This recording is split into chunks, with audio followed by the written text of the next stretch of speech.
My son James and his wife Karen were in the bedroom to celebrate their first night as husband and wife.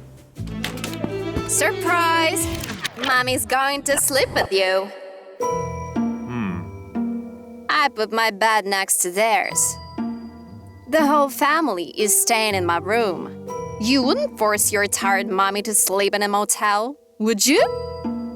I reminded them that I had been on my feet all day to make sure they had the best wedding ever. The newlyweds couldn't say no to me, so I laid down next to them. However, I didn't sleep a wink.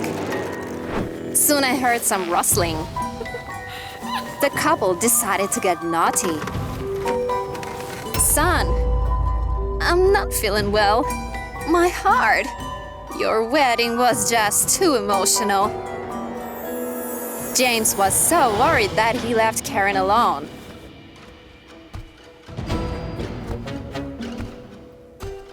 And spent the whole night next to me. It made me feel like I mattered again. As soon as Karen walked into his life, I started losing my influence over him. Baby, I got you some new shoes. Wanna try them on? Thanks, but I went shopping with Karen. We get everything I need.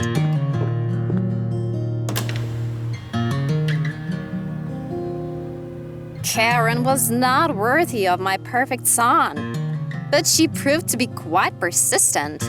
She managed to lead James to the altar. I decided not to interfere that much. James should have known the person he chose to marry. It was important not to let the silly girl get pregnant, because that would complicate everything. So I did everything in my power to stop them from having intimacy.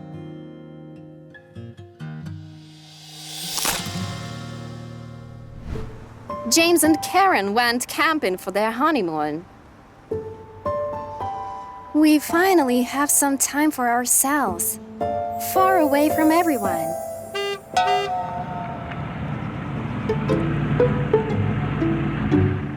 Suddenly, I showed up in a motorhome and parked next to them. I thought to myself, why let my son feed the mosquitoes when mommy can just rent a motorhome? Neither James nor Karen had a driver's license. They didn't want to accept my wedding gift, but I had thought everything through. I'm going with you. I will be your personal driver. Of course, I can return the motorhome, but they won't give me my money back. During the trip, I tried to make my son realize that Karen wasn't as good as me. She liked to sleep late and never cooked breakfast for James. She also didn't take care of his tender skin or fluff his pillow before bed.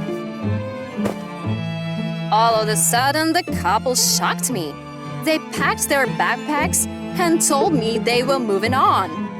What? Why? Without mommy? You don't like to spend time with me? Karen turned out to be pretty cunning. You're doing so much for us, and it is taking a toll on you. Take a rest. Karen dragged my son to some friend's house so I couldn't reach them. However, I was ready for something like that to happen. Plan B it is. Son, don't forget your vitamins, and don't forget to take them.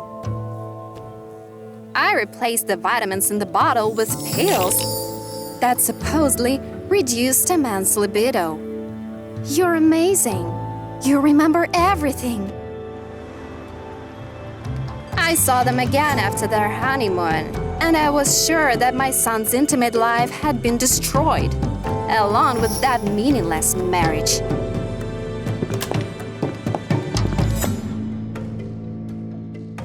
Mom, we need to have a serious talk. I'm pregnant. You're going to be a grandmother. I was shocked. How? When? Didn't he take his pills? Don't worry. I took care of it.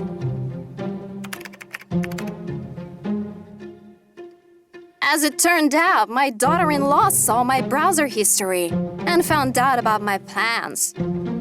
He took real vitamins, and I threw that trash away. What? You knew? Why didn't you tell me? I didn't want you to quarrel with your mother. Suddenly, I saw Karen in a newlywed. I was sure that she was turning my son against me. Okay, let's then forget about what happened. Mommy went too far. Come here, let me give you a kiss, honey. James pushed me away. He said that he didn't expect me to be so mean to them and demanded me to stop interfering in his life. We're leaving. We'll only talk again when you decide to change your ways.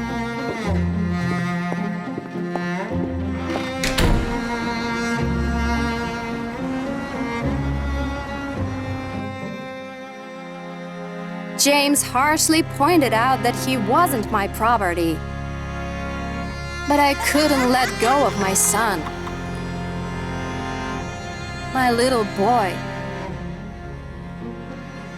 He's mine forever. Let your loved ones go if they want to. Holding someone by force will only cause them to walk away from you.